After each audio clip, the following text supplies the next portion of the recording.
Guys, I am now 6 weeks pregnant.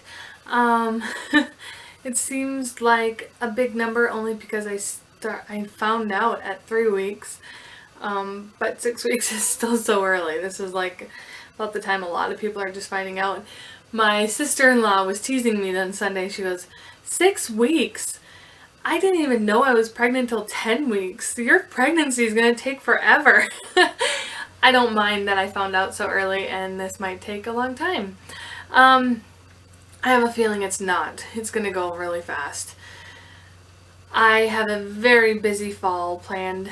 I have a lot more commitments than I think I've ever had before. I was actually getting a little overwhelmed by it this morning at the gym when I started thinking about it all. I don't know, there's just a lot going on this fall, so that alone is going to keep me busy, just all the groups and commitments we've made through the fall, and then it's the holidays, and then before I know it, it's going to be time to, oh, baby's going to be here soon, better prep. Let's see, this week, sickness, like morning sickness, has not been bad at all. I've had a few times where I got a little queasy, but nothing terrible. Definitely not eating all the time. I'm not hungry constantly like I was. As a result, I lost 2 pounds this week. So, like I said last week, the 6 pounds, I really didn't think it would all stick around. And I'm glad that it didn't. So, I'm hoping now this is a trend and I go back to the way the first trimester normally is for me, where I go down a bit. Because I am so heavy, that's perfectly fine that I lose weight. I am still eating a healthy amount of calories, and I'm trying to make sure that all the calories I put in my body are boosted with nutrition. I'm not filling up on ice cream and cookies. And another part is the constipation has gotten much better this week. The beginning of the week was still pretty rough, but that's getting a little easier. My sense of smell has definitely heightened this week. I can smell things. I had walked through the kitchen and smelled a piece of fruit that had gone bad in our little fruit bowl or fruit holder. Smelled it and instantly knew something had gone bad in there. And it was a grapefruit with just one small rotten spot on it, and so I threw it away and cleaned the whole thing, but that was enough to make me gag. I've noticed one of the protein drinks that Lily drinks smells like baby spit up to me, so that makes me kind of feel yucky when I have to give that to her, especially if she doesn't drink it all and I have to rinse out the cup. That's really bad. And I had made coleslaw this week. I didn't have celery seed, which is usually what I add to my coleslaw, but I had some celery. So I just chopped it up finely, and when I cracked the celery stalk, the smell of the celery, instantly my mouth started to water, like before you're going to throw up, that kind of watering, back here. I was like, really? Celery is going to do this to me? I was able to eat it and everything. It was just that instant smell of the celery that made me feel kind of awful. And the other thing about my smell is when I work out, I feel like I stink so bad. All I can smell is my sweat. And I asked my mom, I'm like, Mom, do I stink more than normal? Because I can't stand the smell of myself. And she's like, no, you're fine. I'm like, okay, good. I was afraid like my deodorant stopped working or something, because like the second I get home, I need to get out of my workout clothes and shower because I feel so nasty. Something that happened at the beginning of the week, and it hasn't been as bad now. We've been turning off our air and opening up the windows because it's gotten cooler outside. I think that helps because with the air on, it was getting really cool in the evening to me. But I was having these hot flashes because I would get so cold. I'd have goosebumps, and I'd put on my winter pants and sweatshirts, and I mean, it was 72 in the house. I shouldn't be that cold, but I would get super freezing cold. And then all of a sudden, 10 minutes later, before I know it, like I'm in a t-shirt and shorts and I'm sweating because I get like this hot flash. So temperature changes in my body that were changing so quickly. And at the beginning of the week, I had really bad back pain and neck pain. It was the worst when I woke up in the morning. I think it had to do, well, it reminded me of third trimester pregnancy. I have terrible sciatica. It started with my first pregnancy. My left hip is still numb to an extent. Like, it's when I'm not pregnant, I hardly even notice it unless I go to shave my legs, and then it feels really funny because you can't feel it in certain spots. But now that I'm pregnant, that has come back full force. The whole left side of my top leg is numb, and it gets tingly and kind of burns sometimes.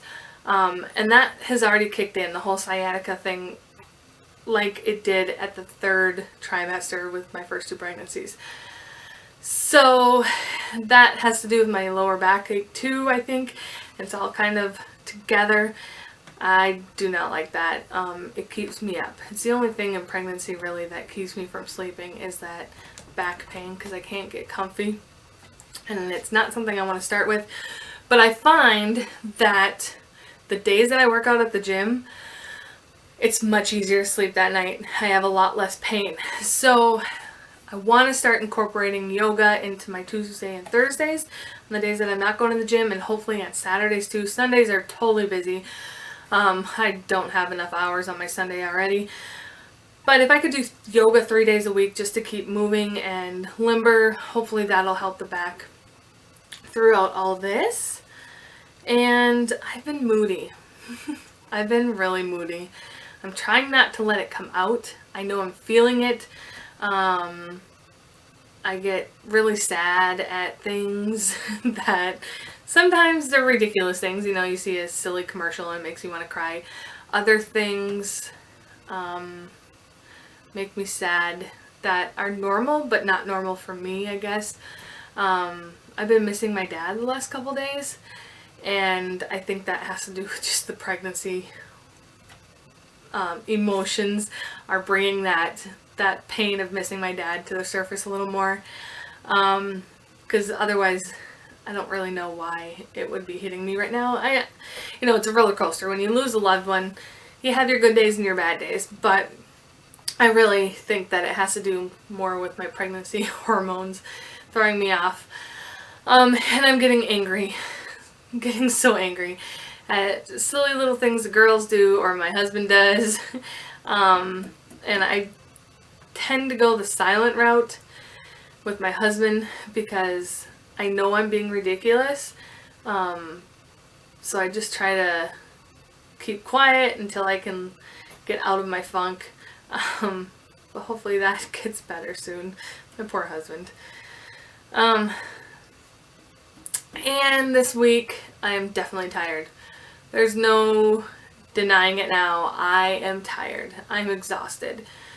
I could probably nap 3 times a day and still go to bed when the girls go to bed at 8 o'clock.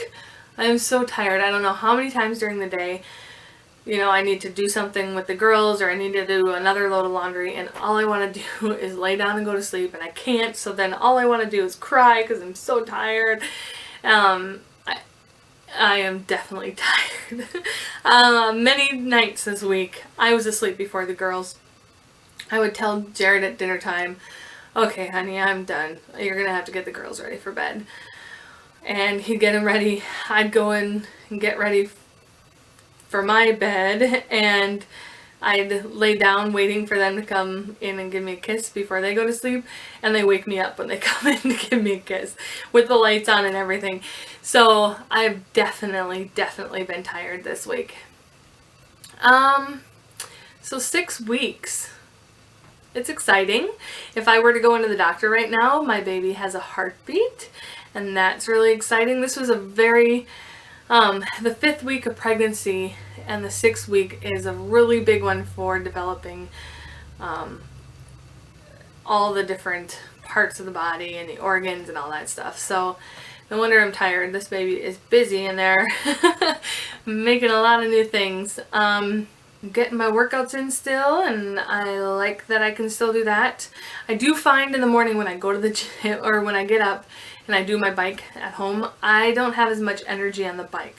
I'm taking it pretty easy. I try to push myself and I just can't do it. It's like I get out of breath much easier, and I just don't have that energy to start. So today I was thinking about it, and I feel like I should probably just stay in bed and get another 45 minutes of sleep instead of getting on the bike for 45 minutes before going to the gym. But then I'd be afraid that if I don't have that 45 minutes on the bike to wake up and get my energy up, then I'm going to waste my time at the gym because I'm not going to have the energy for that part of the workout. So at least I'm still getting a good hour of cardio in, even if I can't really call the bike at home like good cardio. It's still moving my body, it's still getting the blood flow, and I'm still sweating. It's just not what I'm used to as far as riding my bike. I've just been so much more tired on the equipment and out of breath that today when I was on the elliptical, I was going really hard and I thought, oh, my heart rate has to be up there. I'm trying not to go past 140. My max before was 160. And from what I've read, 140 should probably be my max now while I'm pregnant. If I'm feeling good and I'm a little above that, I'm not going to worry about it. But that's just kind of the range that's trying to be my max now instead of 160.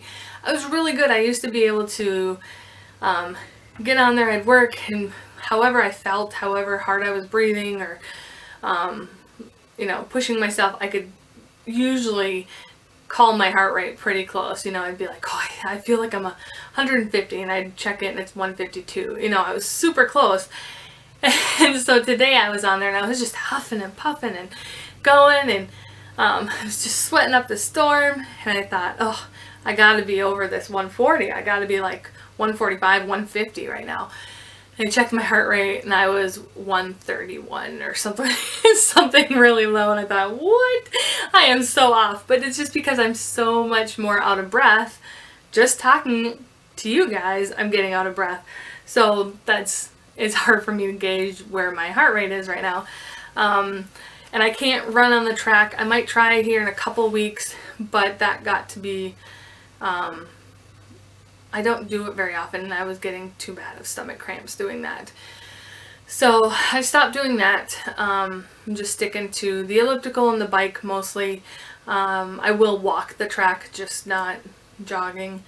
I'm pushing the girls around for walks in the stroller. That works the upper body as much as anything else. So, yeah, I'm glad I'm still getting into the gym. 6 weeks in, what's that leave me? 34 weeks left. I do want to film my first 2 birth stories and let you guys know what those were all about. I'm all about the natural birth. I did not have any drugs of any kind with both my girls. They were both hospital births, but I didn't have, I had a what's it called? A hep line? I know, I had the needle inserted but nothing hooked up to it. Hep lock. Anyway, I had the needle in my hand for my first birth, but never had IV fluids or anything hooked up to it. It was just a precaution. And with my second, I refused even that much. So absolutely nothing but 2 hospital births. And there are definitely things I like about each of them and definitely things I didn't like about each of them. I'd say the second one went much smoother than the first. Just being more prepared probably, but I'll share those with you guys in the upcoming weeks. And that's it for week 6 update, talking about my 5th week of pregnancy. Alright guys, thanks so much for watching, and we will see you next week. Bye.